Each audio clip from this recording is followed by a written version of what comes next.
लोकसभा चुनाव को लेकर के प्रचार प्रसार जारी। मुख्यमंत्री पुष्कर सिंह धामी ने किया रोड शो में उमड़ा जनसैलाब।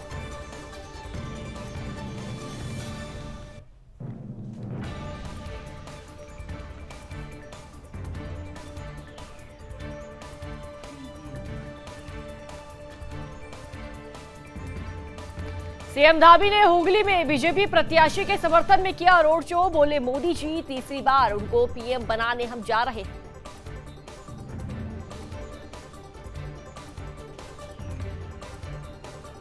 कुमाऊं में हुई पेयजल की किल्लत। गोला नदी का जलस्तर 81 क्यूसेक तक पहुंचा। वाहनों की ढुलाई पर लगी रोक।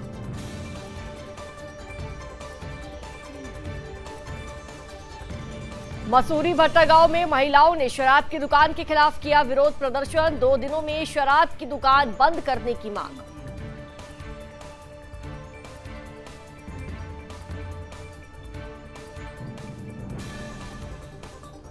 नोनीडांडा ब्लॉक में अस्पताल में वृद्ध का इलाज न करने पर हुआ बवाल। ग्रामीणों की जबरदस्त विरोध के बाद किया गया इलाज।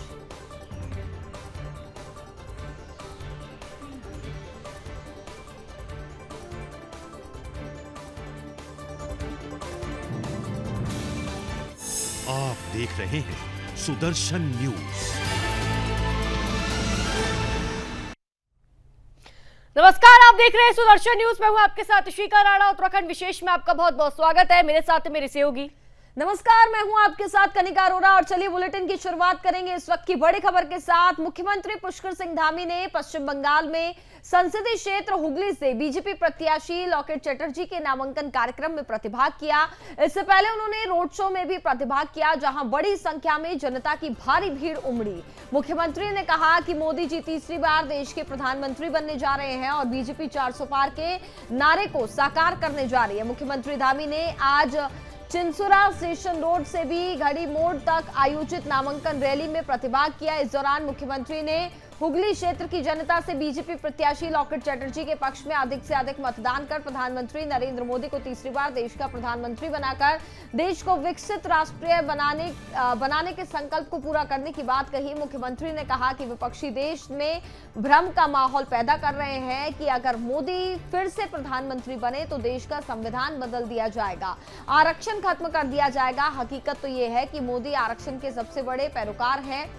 मुख्यमंत्री ने कहा कि समान नागरिक संहिता को भारतीय जनता पार्टी ने अपने संकल्प पत्र में शामिल किया। उत्तराखंड देश का पहला राज्य है जहां इसे सबसे पहले लागू किया गया। उन्होंने कहा कि जल्द ही उत्तराखंड की भांति देश भर में इसे लागू किया जाएगा।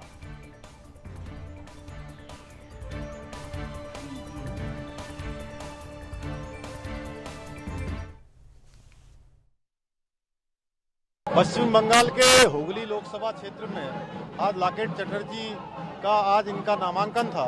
नामांकन में आज हुजूम है, माताएं बहनें बड़े बुजुर्ग सब चिलचिलाती गर्मी में इतने टेम्परेचर में 10 किलोमीटर का लंबा रोड शो चल रहा है। और इसमें जिस प्रकार से लोगों का आशीर्वाद मिल रहा है, इस बार बंगाल में बहुत बड़ी जीत होने वाली। लॉकेट चटर्जी पिछले चुनाव के मुकाबले इस बार दुगने वोटों से जीतेंगी। ऐतिहासिक यहाँ पर मार्जिन होगा, ऐतिहासिक जीत होगी। 35 से अधिक सीटें इस बार बंगाल की जीतेंगे। मोदी जी को प्रधानमंत्री बनाने के लिए पूरा बंगाल एक तरफा जो है समर्थन करेगा।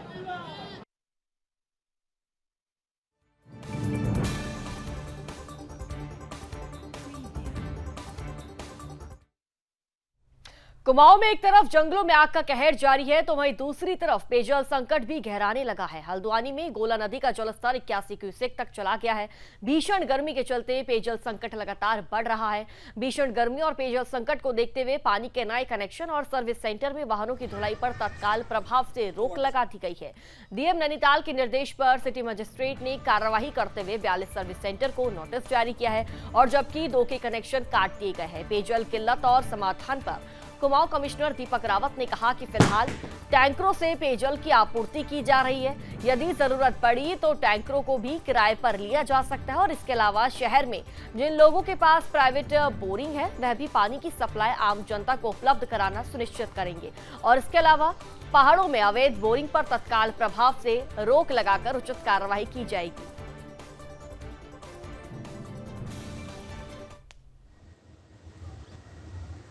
जो कंपाइलेशन है तो 291 योजनाएं ऐसी हैं कुमाऊं में जिसको हम कह सकते हैं कि जिनमें प्रेशर है और एक तरीके से दबाव है पानी का, तो उन जगहों पे हमें फीडिंग करनी है, चाहे रोस्टिंग हम ठीक से करें, चाहे हम टैंकर्स से पानी भिजवाएं।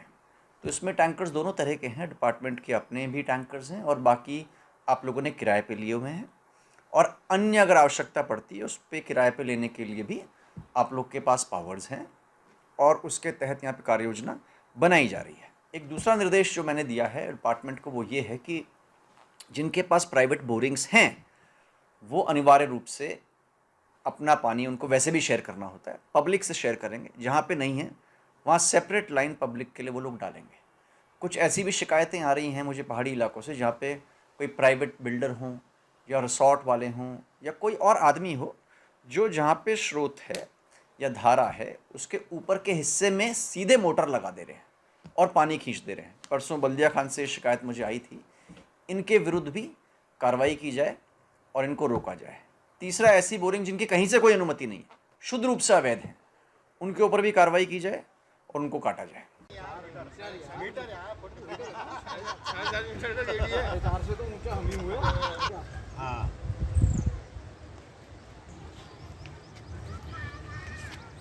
तो वाटर सप्लाई अभी जा रही है।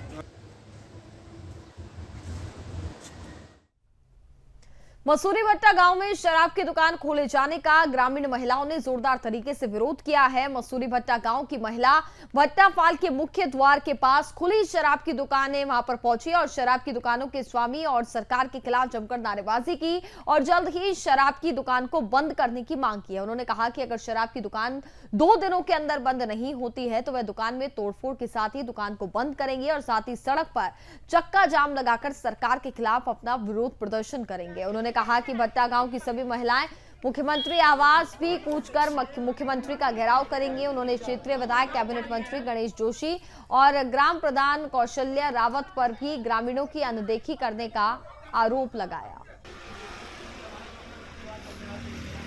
लो दो नारे और करो। ये विरोध कर रहे हैं कि हमने पहले भी प्रशासन को लिख के दे दिया है कि भाई यहाँ हमने सुना है कि मतलब ठेका खुल रहा है, तो इसलिए हमने पहले मसूरी भी गए, डीएम ऑफिस भी गए और आबकारी विभाग भी पूरी जगह लेटर दे के आए हैं। उन्होंने कहा कि नहीं, भट्टा गांव में नहीं खुलेगा, बाकी और जगह कहीं भी खुलेगा। तो हमने कहा ठीक है, लेकिन ये तो इन्होंने यहाँ पे अब दुकान दे दी है तो इसका भी हम विरोध कर रहे हैं। जिसने दी है दुकान उसके भी हम विरोध में, गांव का ही है। तो हम चाहते हैं भाई हमारे गांव का माहौल ख़राब ना हो, क्योंकि इससे 10 साल पहले भी हम भुगत चुके हैं। एक पानी की बोतल के लिए बच्चे की जान ही चली गई, 3 को बहुत घायल किया। तो इसलिए हम चाहते हैं कि ये माहौल ना हो हमारे भट्टा गांव में। बच्चों का भविष्य भी खराब हो रहा है और आज नहीं पिएंगे, बच्चे छोटे हैं लेकिन बड़े होंगे तो वो खुद ही पिएंगे। नज़दीक यहीं पे रहेगी तो ज़रूर पिएंगे, जो नहीं भी पिएगा बच्चा वो भी पीना सीख लेगा। इसलिए हम चाहते हैं कि यहाँ नहीं खुले तो हम खुलने ही नहीं देंगे। हमने प्रशासन को हमने बोल के आए थे कि हम अगर आप खोलोगे तो हम धरना प्रदर्शन पिएंगे करेंगे, उसके बाद हम तोड़ फोड़ करेंगे। खुद उन्होंने बोला ठीक है तुम तोड़ फोड़ करना।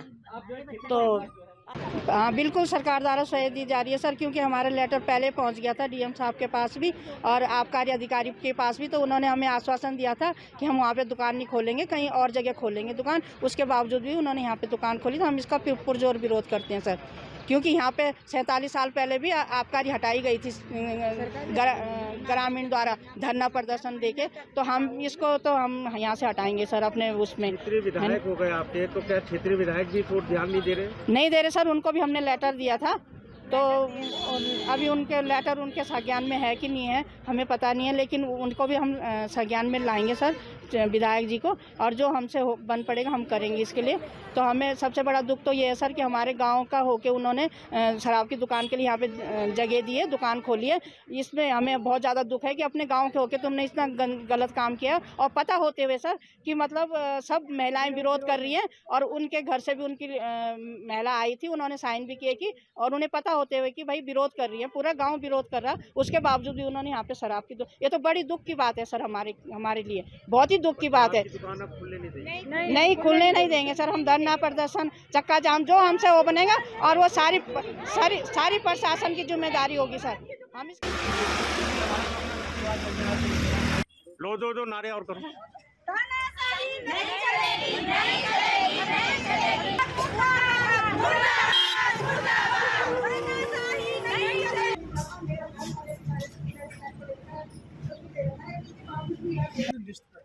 ठीक है ना, ये डीएम साहब, एसडीएम साहब,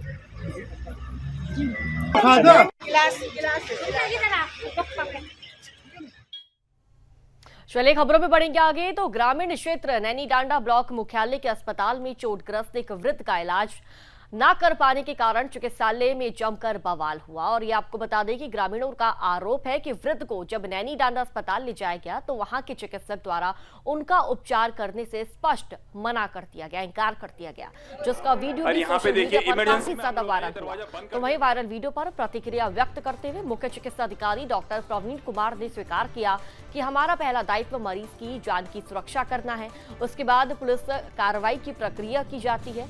और उन्होंने आगे कहा कि वे इस मामले की जांच करवाएंगे और दोषियों के खिलाफ सख्त कार्रवाई की जाएगी। यह आपको बता दें कि ग्रामीणों की जबरदस्त विरोध के बाद किसी तरह स्टाफ ने चोटग्रस्त वृद्ध का प्राथमिक उपचार किया।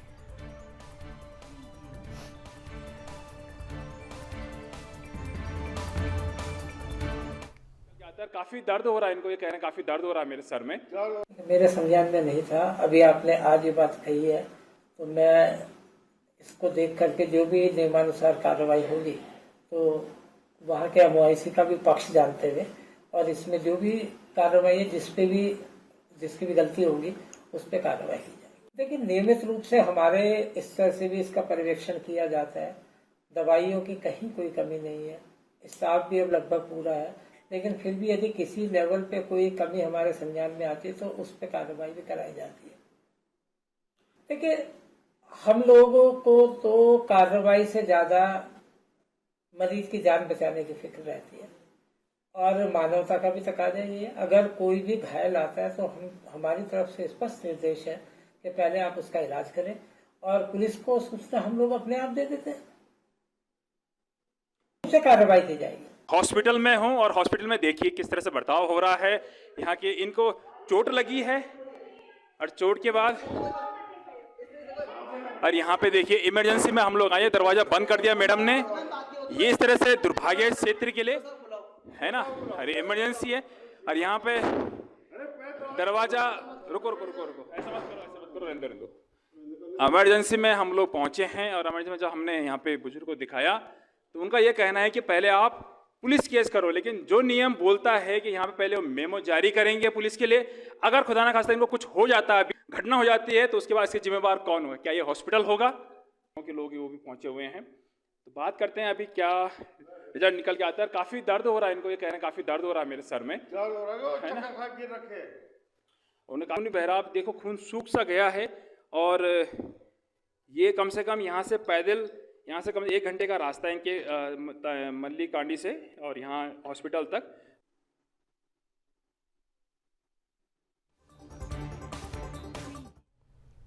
अपने कारनामों को लेकर सुर्खियों में रहने वाले उत्तराखंड पुलिस के 2 सिपाहियों ने वर्दी को फिर दागदार कर दिया। दरअसल जनपद उधम सिंह नगर की जिला मुख्यालय रुद्रपुर स्थित 31वीं वाहिनी पीएससी के 2 जवान किसी मामले को लेकर आपस में ही भिड़ गए।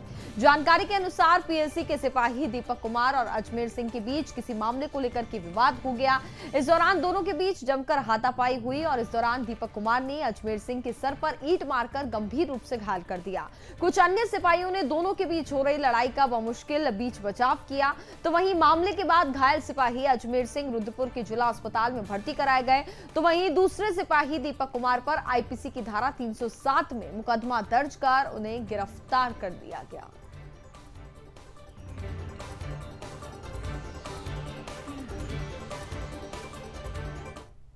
ये कल रात की घटना है। इसमें 2 जो कर्मचारी हैं उनके मध्य आपस में झगड़ा हुआ था। उसमें एक व्यक्ति के द्वारा दूसरे पर जानलेवा हमला किया गया था। उसमें हमने सुसंगत धाराओं में अभियोग पंजीकृत कर लिया है और इसमें जो दोषी व्यक्ति है उसके विरुद्ध कार्रवाई हम लोग करेंगे और इस प्रकार की जो है इंडिसिप्लिन और आपराधिक कृत्य है उस पर हम लोग कड़ी कार्रवाई करेंगे।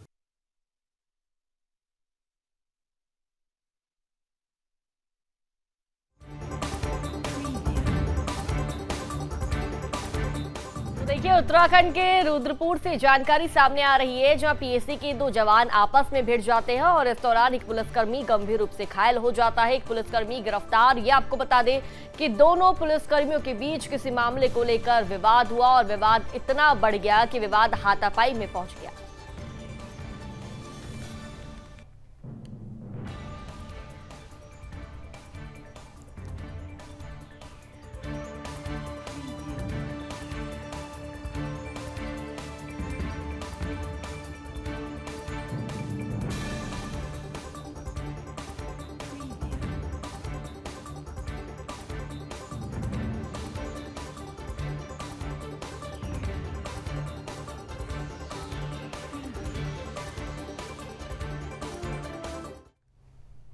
बीजेपी उम्मीदवार हर्ष मल्होत्रा के समर्थन में मुख्यमंत्री पुष्कर सिंह धामी क्या कुछ कह रहे, सुनिए।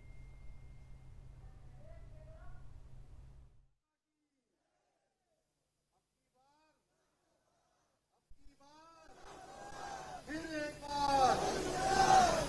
बार दिल्ली लोकसभा के आज इस नामांकन समारोह में हम सब लोग जिनके समर्थन के लिए और जिनको आशीर्वाद देने के लिए यहाँ पर एकत्र हुए हैं और आप सबके बीच में से जिन्होंने अपने राजनीतिक सामाजिक जीवन की शुरुआत की है और जो हमारी पार्टी कहती है कि अपनों का नेतृत्व अपनों के बीच से होना चाहिए, जो आपकी तरह हो, आपकी तरह सोचता हो, आपके जैसे जिसके विचार हो, आपके साथ जो कदम ताल करता हो, ऐसे हमारे प्रत्याशी आदरणीय हर्ष मल्होत्रा जी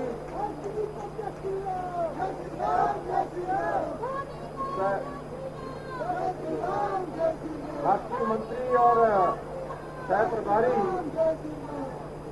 आदरणीय श्रीमती अलका गुर्जर जी, कलेक्टर इंचार्ज विजेंद्र गुप्ता जी, प्रभारी पूरी दिल्ली लोकसभा अनिल गुप्ता जी, लोकसभा संयोजक महेंद्र आहूजा जी, सह संयोजक श्रीमती लता गुप्ता जी, बूथ संयोजक लोकसभा राजकुमार शर्मा जी, विस्तारक लोकसभा नरेश वशिष्ठ जी, रामश्री बसोया जी, बूथ प्रबंधन लोकसभा सौरभ शर्मा जी, प्रभारी सागरा जिला श्रीमती योगिता सिंह जी, प्रभारी मयूर विहार ओम प्रकाश शर्मा जी विधायक, श्री अभय वर्मा जी विधायक, श्री अमित वाजपेयी जी विधायक, संजय गोयल जी अध्यक्ष सागरा जिला, श्री विजेंद्र धामा जी अध्यक्ष मयूर विहार जिला, दिनेश प्रताप सिंह जी उपाध्यक्ष दिल्ली प्रदेश, श्रीमती सारिका जैन जी प्रदेश मंत्री, श्री विनोद बचेती जी, इम्प्रीत सिंह बख्शी जी, श्रीमती रीटा पांडे जी अध्यक्ष महिला मोर्चा दिल्ली प्रदेश, ललित निगम जी मंडल अध्यक्ष श्रीमती अलका राघव जी, दीपक गावा जी, दीपक मल्होत्रा जी, भूपेश ठक्कर जी, अर्पणा गोयल जी, रविता त्यागी जी, रीना गगन प्रकाश जी एवं मंच पर उपस्थित हमारे सभी पदाधिकारीगण, सभी पार्षदगण एवं आज पूर्वी दिल्ली और दिल्ली के आसपास से इस नामांकन समारोह में बड़ी संख्या में माननीय प्रधानमंत्री मोदी जी को तीसरी बार प्रधानमंत्री बनाने के लिए और हर्ष भाई को लोकसभा का सदस्य बनाने के लिए यहाँ आए हुए हमारे दिल्ली के सभी भाइयों बहनों, मैं आप सबका देवभूमि उत्तराखंड के मुख्य सेवक के नाते आप सबका अपने हृदय से आप सबका स्वागत करता हूं, आप सबका अभिनंदन करता हूं। भाइयों बहनों, आज मैं आप सबकी ये ऊर्जा देखकर मैं रास्ते से आ रहा था, जिस प्रकार से जैसे ही गाड़ी रुक रही थी लोग मुझे देख रहे थे और उनके अंदर से जय श्री राम का उद्घोष हो रहा था। तो मैं कह सकता हूं मेरे मन में 1% का भी संदेह नहीं बचा कि हर्ष मल्होत्रा जी को आप सब लोग दिल्ली के इस पूर्वी लोकसभा से भारी बहुमत से जिताकर संसद में भेजने वाले हैं, मोदी जी के हाथों को मजबूत करने वाले हैं। भाइयों बहनों, मैं बाबा बद्री विशाल, बाबा केदार की पावन भूमि और मां गंगा और यमुना की उद्गम स्थली देवभूमि उत्तराखंड से आप सबके बीच में आज इनके लिए, हर्ष जी के लिए आप सबका समर्थन मांगने आया हूं। और पूर्वी दिल्ली लगातार भारतीय जनता पार्टी का जनसंघ के जमाने से गढ़ रहा है। पूर्वी दिल्ली और जमुना पार के इस क्षेत्र ने आजादी के बाद से आज तक लगातार 9 बार भारतीय जनता पार्टी को सेवा करने का अवसर दिया है। एक बार फिर से 9 मई को आप सबका आशीर्वाद और आप सबका समर्थन हमारी पार्टी को मिलेगा, हर्ष मल्होत्रा जी को मिलेगा, माननीय प्रधानमंत्री जी को तो आप ऊर्जा देने का काम करेंगे। भाइयों बहनों, हम सब जानते हैं कि आदरणीय प्रधानमंत्री जी के नेतृत्व में आज देश विकास की नई नई अवधारणाओं को, नई नई परिभाषाओं को गढ़ने का काम कर रहा है। देश के अंदर चाहे G20 का सफल सम्मेलन आयोजित करना हो, भारत की अर्थव्यवस्था को विश्व की 5वीं सबसे बड़ी अर्थव्यवस्था बनाना हो, या चंद्रयान 3 की सफलता हो, या आदित्ययान का सफल परीक्षण हो, या हम सब ने देखा कि कोरोना महामारी, जिस महामारी में पूरी दुनिया के देश अव्यवस्थित हो गए, उनकी अर्थव्यवस्थाएं चरमरा गई, इसमें भी दुनिया का सबसे बड़ा वैक्सीनेशन का काम पूरे देश के अंदर चलाने का काम हमारे प्रधानमंत्री मोदी जी के नेतृत्व में हुआ है। आज पूरा विश्व मोदी जी की जो नेतृत्व क्षमता है, जो प्रतिभा है, जो भारत का डंका बज रहा है, भारत का मान सम्मान पूरी दुनिया के अंदर बढ़ रहा है, वो किसी से छुपा हुआ नहीं है। भाइयों बहनों, हम सब गौरवान्वित हैं कि आज भारत विश्व का सिरमौर बनने की दिशा में आगे बढ़ रहा है। भारत आज दुनिया का नेतृत्व करने की दिशा में आगे बढ़ रहा है। आप सब जानते हैं, ऑस्ट्रेलिया जैसे देश के प्रधानमंत्री भी मोदी जी को कहते हैं मोदी इज द बॉस। भाइयों बहनों, ये सब आपके एक वोट की कीमत है, जिसने आज भारत की तस्वीर और भारत की तकदीर को बदलने का काम किया है। आज भारत विश्वगुरु बनने की दिशा में तेजी से आगे बढ़ रहा है। स्टार्टअप इंडिया हो, मेक इन इंडिया हो, ऐसी अनेक योजनाएं जिससे भारत आज आत्मनिर्भरता की ओर तेजी से कदम बढ़ा रहा है। आज भारत दुनिया का सबसे आकर्षक मैन्युफैक्चरिंग हब बन रहा है। विश्व की हर कंपनी आज भारत के अंदर आना चाहती है।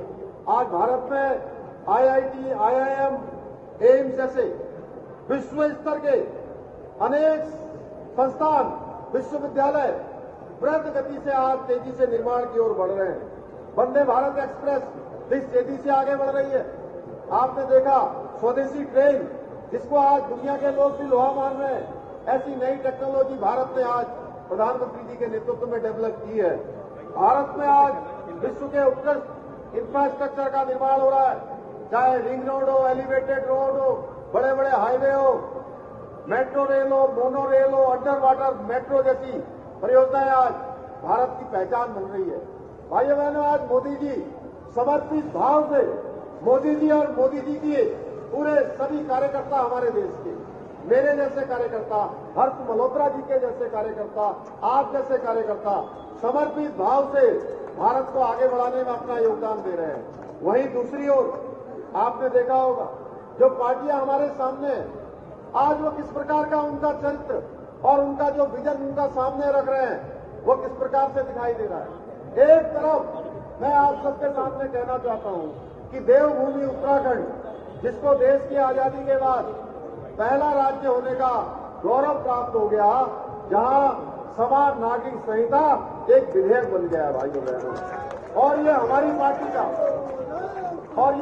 पार्टी का देश की आजादी से लेकर 1950 से आज तक का संकल्प रहा है कि देश के अंदर श्यामा प्रसाद मुखर्जी जब लाल चौक पर झंडा फहराने गए थे कि एक देश के अंदर एक विधान, एक प्रधान और एक किसान चलना चाहिए, सबके लिए एक समान कानून होना चाहिए। भाइयों बहनों, हम उस दिशा में आगे बढ़ गए हैं जहां देवभूमि उत्तराखंड में समान नागरिक संहिता का विधेयक पारित होकर राष्ट्रपति महोदया की उसमें हमको मंजूरी मिल गई है। वहीं दूसरी तरफ कांग्रेस पार्टी और आप पार्टी और ये घमंडिया गठबंधन के लोग जब अपना घोषणा पत्र जारी करते हैं तो भाइयों बहनों वो कहते हैं कि हम समान नागरिक संहिता को न मानकर मुस्लिम पर्सनल लॉ को मानेंगे। आप बताइए, मुस्लिम पर्सनल लॉ देश के अंदर लागू होना चाहिए या देश के अंदर समान नागरिक संहिता लागू होनी चाहिए? भाइयों बहनों, कर्नाटका में आपने देख लिया, कर्नाटका में क्या हो रहा है, एक धर्म विशेष के लोगों को आरक्षण देने का काम हो रहा है और वो आरक्षण किसका काटा जा रहा है? वो आरक्षण एसटी, एससी और ओबीसी समाज का आरक्षण काटकर एक धर्म विशेष के लोगों को आरक्षण देने का काम हो रहा है। भाइयों बहनों, ऐसा लगता है इतनी पुरानी कांग्रेस आज ये हताशा और निराशा की ओर चली गई है। ये वोट बैंक के लिए, ये तुष्टीकरण के लिए जो देश की आजादी से लेकर आज तक लगातार इन्होंने जिस काम को बढ़ावा दिया है उस काम को इन्होंने फिर से शुरू कर दिया है।